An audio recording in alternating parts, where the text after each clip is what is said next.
नमस्कार दोस्तों, मैं रण सिंह पवार। कल जो हिसार की धरा पे जो घटनाक्रम हुआ, काफी हुए, राजनीतिक तौर पे भी लगाए। और अगर बात करें दुष्यंत चौटाला, दिग्विजय चौटाला, जो कि छात्र संवाद करना चाहते थे, दिग्विजय चौटाला गुरु जम्बेश्वर यूनिवर्सिटी में, तो संवाद को लेकर के परमिशन नहीं दी गई, अनुमति नहीं दी गई।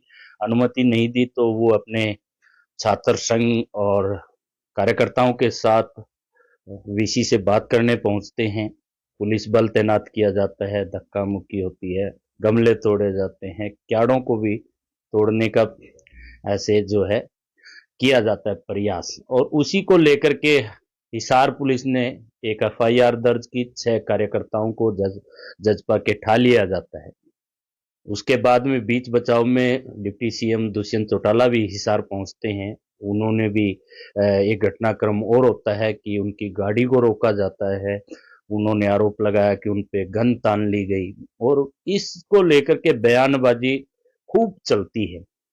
यहाँ तक कि सीएम हरियाणा जो है को भी इसमें शामिल किया जाता है। तो आज हम चर्चा करेंगे। हमारे साथ में हनुमान वर्मा जी हैं, भाजपा नेता हैं। तो पहले तो आपका स्वागत है। पीएमएफ न्यूज के सभी दर्शकों को मेरा प्रणाम। तो वर्मा जी, कल का जो घटनाक्रम हुआ जी, जी। हिसार के अंदर, उससे तो आप वाकिफ हैं। बिल्कुल बिल्कुल, इसमें कोई शक नहीं। तो इसमें क्या कहना चाहेंगे? एक्चुअल में जो कल घटना घटी उसको देख के ये लगता है कि ये सुनियोजित घटना थी। जब दिग्विजय चौटाला उन्होंने परमिशन मांगी और 1 लाख रुपए पहले उनका कोई प्रोग्राम था, उसके बाकी थे, पहले तो वो बकाया अदा करते और उसके बाद परमिशन मांगते जब वो यादव धर्मशाला में प्रोग्राम करते हैं। फिर उनको क्या ऐसी पड़ी थी कि वो वीसी साहब के दफ्तर में जाके और वहां गेट को जो है ना फांद के जा रहे हैं, और उसके बाद जो मेन गेट वीसी का है उसको जोर से तोड़ने की कोशिश कर रहे हैं, पुलिस के साथ धक्का मुक्की कर रहे हैं। ये तो सरासर गुंडागर्दी थी और कुछ नहीं। ये सुनियोजित मैं था। बीच में रोकना चाहूंगा। अभी अभी आपने कहा कि भाई उनका पहले से लाखों लाख रुपए पेंडिंग है, जी जी यूनिवर्सिटी का पेंडिंग है किसी कार्यक्रम को लेकर के। ये आम जी जनता को बात पता नहीं है, लेकिन जो आम जनता के अंदर जो बात आ रही है कि यहाँ पे वो अपने बयानों में भी कह रहे हैं कि मुख्य जब भाजपा का कोई भी कार्यक्रम होता है तो वो यूनिवर्सिटी में हो जाता है, और यूनिवर्सिटी उनको परमिशन भी दे देती है। वो छात्र संवाद करना चाह रहे थे, तो वो जजपा के अलग पार्टी के होने की बजाय से उनको परमिशन नहीं दी गई, तब उनको ये कदम उठाना पड़ा। ओबीसी से बात करना चाह रहे। वीसी साहब ने पहले परमिशन दी इनको प्रोग्राम की, उस प्रोग्राम के 1 लाख बकाया है। तो इसका मतलब ऐसा तो कुछ नहीं है कि ये सिर्फ भारतीय जनता पार्टी के प्रोग्राम वहां कराते हैं। जब इनका पहले हुआ जेजेपी का, वो अदा कर देते, और अगर जगह होती तो फिर वो जो है ना परमिशन दे देते। ये तो खुद वीसी साहब ने कहा है, मैं नहीं, वीसी साहब खुद कह रहे हैं कि 1 लाख रुपए इनमें बकाया है, फिर क्यों नहीं दिए गए। और फिर एक नेता, अगर दिग्विजय चौटाला नेता है, मैं तो नहीं मानता, नकारा हुआ व्यक्ति है जो 3 बार हार चुका है, वो ना विपक्ष में है ना पक्ष में है, और वो जाके किस दादागिरी में पुलिस के साथ धक्का मुक्की कर रहा है। एक नेता का एक काम होता है कि वो सीधा जाए, वीसी साहब से सीधी बात करें। वो इतने बच्चों को लेके और अपने साथियों को लेकर क्यों गया, किस लिए गया, वो ये स्पष्ट करें।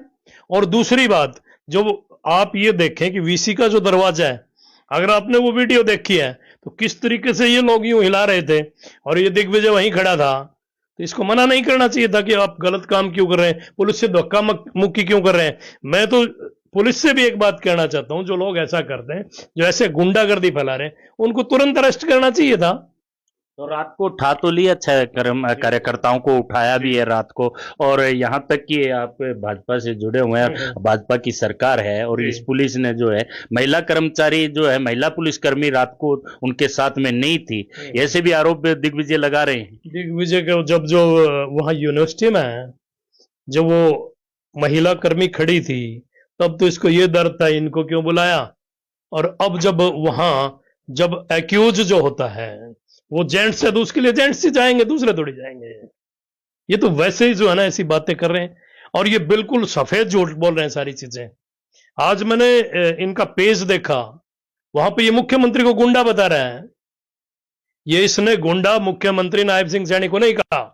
मैं दिग्विजय को सीधा कह रहा हूं कि तूने गुंडा मुख्यमंत्री को नहीं कहा, तूने हरियाणा की करोड़ों जनता का गुंडा कहा है, क्योंकि जनता द्वारा चुना हुआ प्रतिनिधि है, जनता द्वारा चुना हुआ मुख्यमंत्री है। तने उसको कहा तेरी औकात क्या है? सोच के तो देख, तने 3 चुनाव हारे हैं, पहले बाई इलेक्शन हार गया यहां आपका जींद से, फिर रानिया से हार गया, तीसरा ये हार गया। आज वो आदमी मुख्यमंत्री के लिए ऐसे शब्द यूज कर रहा है जो ऑथेंटिक पद पे है, ऐसा नहीं बोलना चाहिए, ये बिल्कुल गलत कह रहा है। और जैसा कि आपने अभी बीच में कहा, हमने तो वीडियो देखी है सब्जी मंडी का जो प्रकरण था, जब एक आदमी के पास रण सिंह जी वायु सुरक्षा है, अब सोच के देखें, वायु सुरक्षा जब सरकार ने दे रखी है, वो आदमी उसके सामने जब गाड़ी लगाई जाती है, उनकी सुरक्षा की जो गाड़ी है उसके सामने जब गाड़ी आती है, उस पवन का जो नाम ले रहा है, ये मेरे को नहीं पता वो पवन है या कौन है, लेकिन जिसका ये नाम ले रहे हैं वो गाड़ी से उतरते हैं। कोई ऐसा इंसिडेंट हुआ होगा जो, क्योंकि वो गाड़ी आड़ी टेढ़ी चला रहे थे ऐसा सुना है हमने, वो जाके जो है ना उसको समझा रहा है। तो इस दुष्यंत चौटाला को दिग्विजय को क्या जरूरत थी वो वहां जाके जो है गाड़ी का लटक जा? ये कौन से तरीके हैं? जब आपको सरकार ने वायु सुरक्षा दे रखी है, वो अपने आप करते, वो सारे के सारे जो गनर आपको मिले हुए हैं, ये तो सरासर जो है ना इसने कानून का मजाक उड़ाया है। और वहां जाके गाड़ी के लटक के कह रहा है मेरे को पिस्तौल दिखा दी। कौन सी पिस्तौल? एक आदमी को सरेआम धक्का दिया जा रहा है। इस घटनाक्रम के पीछे जो गाड़ी का वाक्य हुआ, ये यहाँ तक कहा गया कि गन दिखाई गई, उनको कुचलने का प्रयास किया गया, बिना नंबर प्लेट की गाड़ी थी, इस तरह से तमाम आरोप लगाए गए हैं। सीधे डीएसपी को कहते हुए दुष्यंत चौटाला नजर आ रहे कि पहले उनकी शिकायत ले जाए, आपके सीआईए का इंचार्ज पवन कुमार ने मेरे साथ बदसलूकी की, ये तमाम आरोप लगाए जा रहे हैं। और इसके लिए एसपी हिसार जैन को, सिद्धार्थ जैन का नाम मैं सुन रहा था, वो ले रहे हैं दिग्विजय चौटाला, और वो कह रहे हैं कि कब्र तक निकाल लें। ऐसा है, ये जो भाषा है इसके लिए तो मैं अब क्या बोलूं, दुष्यंत और दिग्विजय जैसी भाषा यूज करें वो अपने आप ही लगा लें। एक ऐसी भाषा है इनकी, ये तो गुंडा प्रवृत्ति की भाषा। और ये कहते हैं हम कब्र से निकाल लेंगे। अरे लोगों ने धर को हरियाणा से निकाल दिया, अब दूसरों को कब्र से निकालने की बात कर रहे हैं। एक ऑथेंटिक पद पे बैठे है, एसपी आईपीएस करके लगा है ना, वो इनकी तरीके से तो नहीं है। उस व्यक्ति के लिए कर रहे हो, नया नया है इसलिए ऐसे कर रहा है, ये भाषा गलत है। और मैं तो दिग्विजय और दुष्यंत से कह रहा हूं कि आप अपनी भाषा सुधार लें, और जो दिग्विजय ने मुख्यमंत्री के लिए कहा है वो तुरंत इसके लिए माफी मांग लें। मैंने तो यहां तक भी सुना, शायद आपने ना सुना, वो आरएसएस के लिए भी कह रहे हैं। आरएसएस एक संगठन है, वो संगठन काम कर रहा है पूरे देश में, इनको दर्द क्या है वो अपना दर्द बताए। एक्चुअल में रण सिंह जी, इनको ये दर्द नहीं है, ना तो इनको वीसी से कोई मतलब, ना किसी और बात से, ये तो प्री प्लान था। आप ये देखें, वो गाड़ी पीछे चल रही है, ये कह रहे हैं कि गाड़ी की नंबर प्लेट नहीं थी। आपने देखा होगा वो वीडियो, इनका ये आदमी जो गाड़ी में बैठा है वो का वीडियो बना, इसकी नंबर प्लेट देख, इस पे वो टेम्परेरी नंबर लिखा हुआ है। एक बार तो कहते हैं कि नंबर नहीं था, दूसरी बार कहते हैं टेम्परेरी नंबर था। एक्चुअल में ये खुद ऐसा करना चाहते थे। कभी होता है क्या, चलते अगर कोई इंसिडेंट हो जा तो क्या आप वीडियो बनाएंगे? ऐसा होता है? लेकिन इन्होंने वीडियो बनाया, उसका पहले ही उस गाड़ी का वीडियो बना रहे हैं, उसका पीछा कर रहे हैं। तो फिर आप जिस तरह से कह रहे हैं कि उनको सरकारी सुरक्षा तंत्र मिला हुआ है, तो सुरक्षा तंत्र मिला हुआ है तो क्या जिसको सिक्योरिटी मिली हुई है उसको इस तरह से गाड़ी रोकनी चाहिए? उनकी क्या जायज मानते हैं गाड़ी जो रोकी गई उसको? ऐसा जो इंसिडेंट हुआ वो तो जिस अधिकारी ने ये रोकी वो बताएगा कि कारण क्या था, क्योंकि उसको भी पता चलेगा कि उसने जो है ना एक बार उनके काफिले से वो जब आगे गया, हो सकता है उसके सामने कुछ आ गया हो, या वो उसको कुछ समझा रहा हो कि आप ठीक चला लें, ऐसा कुछ हुआ है। नहीं तो उसको क्या मतलब है? जब उसको वायु सुरक्षा मिली हुई है, जब उसके गनमैन उतर चुके थे, तो दुष्यंत को क्या जरूरत थी? क्यों वो गाड़ी पर लटक गया जाके? ये सोचने का विषय नहीं है क्या रण सिंह जी? वो कानून को हाथ में लेने का काम किसने करा? दुष्यंत ने करा। और यहां दिग्विजय कभी मुख्यमंत्री जी को गाली निकाल रहा है, ऐसी अभद्र भाषा का प्रयोग कर रहा है, कभी एसपी के लिए अभद्र भाषा का प्रयोग कर रहा है। वो है कौन? वो तो नकारा हुआ साथी है, नकारे हुए लोग जो चुनाव में हार चुके हैं, जिनका हरियाणा प्रदेश में कुछ नहीं, वो हरियाणा के मुख्यमंत्री को टारगेट कर रहे हैं। इनका कोई मतलब नहीं, ये तो सीधे सीधे हरियाणा के मुख्यमंत्री को चाहते हैं कि इसको हम गालियां निकाल दें और कुछ नहीं। अब हरियाणा बर्दाश्त तो नहीं करेगा इस चीज को, क्योंकि हरियाणा प्रदेश के करोड़ों लोगों ने मुख्यमंत्री को बनाया है, ये सरकार बनाई है, और ये लोग बिना बात के बोले, इसमें कोई शक नहीं। रण सिंह जी, सरकार बढ़िया से काम करी है, हर वर्ग का काम करी है सरकार, इसमें कोई शक नहीं। मैंने तो एक इंटरव्यू सुना था अजय सिंह चौटाला जी का कि ये तो ऐसा ही है वीसी, ये चंद दिनों जो है वहां हमारे यहां भी लगाया था, और इसने चुन चुन के हमारे लोग हटाने शुरू कर दिए। तो हमारे लोग कौन है वो अजय सिंह चौटाला बता दे। ये तो जातिवाद फैला रहे हैं, ये हमारे लोग किसको कह रहे हैं। यहां तो हरियाणा का मुख्यमंत्री हरियाणा प्रदेश में 36 बिरादरी के बढ़िया काम कर रहे, लोग राज्य हैं पूरे हरियाणा प्रदेश के, और इनके दुख हो रहे और कुछ नहीं, बिना बात के बबंडर करते हैं। मैं तो प्रशासन से एक बात कह रहा हूं कि जिन लोगों ने गलत करा, आप ये सोच, एक चीज आपने सुनी कि मैंने इनके इंटरव्यू में देखा, वो ये कह रहे हैं गमला उठा के मारा था, क्या गमले पे ऐसा हो जाता है। अरे वो गमला था तो उस यूनिवर्सिटी का, उसमें आप कुछ भी उखाड़ते हैं, कुछ भी करते हैं, गलत तो आपने वहां करा है ना। तो फिर उसकी चार गमलों की बात दिग्विजय चौटाला कह रहे हैं कि 4 गमले तोड़े और क्याड़ हिलाया तो उस पे उनको जो है गिरफ्तार किया जाएगा, और वो अपने कार्यकर्ताओं के साथ है, अपनी गिरफ्तारी देंगे, और यहां तक भी उन्होंने कहा है कि वो जमानत भी नहीं लेंगे। कुआड़ हिलाना, माय डियर, आप एक बार देखें तो सही वो वीडियो, किस तरीके से वो जो है ना वीसी के जो जो लास्ट दरवाजा जहां वीसी बैठता है, उसको आपने देखा, इतना तक खुल गया था, वो जोर लगा के तोड़ने का काम करा था इन्होंने।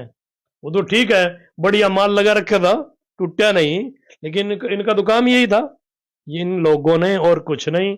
जब इनका जनाधार हरियाणा प्रदेश में नहीं है, वो बिना बात के स्टंट कर रहे हैं। एक और कुछ बात करना जी, जी, चाहूंगा आपसे कि वे दोषी मान लिया, एफआईआर दर्ज हो गई, वीडियो है पुलिस पे, और वो गिरफ्तारियां देने के लिए आ रहे, तो क्या पुलिस ने गिरफ्तार क्यों नहीं किया। अभी इंक्वायरी चल रही होगी, पुलिस खुद कह रही है। और दूसरा, मैंने तो यहां तक भी सुना है कि जिस साथी को धक्का मारा गया और जिस साथी के लिए ये गाड़ी के ऊपर चढ़े हैं, उसने भी एफआईआर करा दी इनके खिलाफ। पता चल जाएगा, इन्होंने हमेशा तानाशाही करी, इसमें कोई शक नहीं, और लोग भूले नहीं है। अगर इनका ये हो रहा है ना, तो लोग भूले नहीं है, इसमें कोई शक नहीं। इन्होंने जो पीछे करा है, सबको सब पता है ये क्या करते थे। ये गुंडागर्दी अब चलने वाली नहीं, बहुत दिन चला ली इन लोगों ने, अब नहीं चलेगी, क्योंकि अब तो हरियाणा प्रदेश में नायाब राज है, और नायब सैनी जी बढ़िया से राज कर रहे हैं, बढ़िया काम हो रहे हैं लोगों के।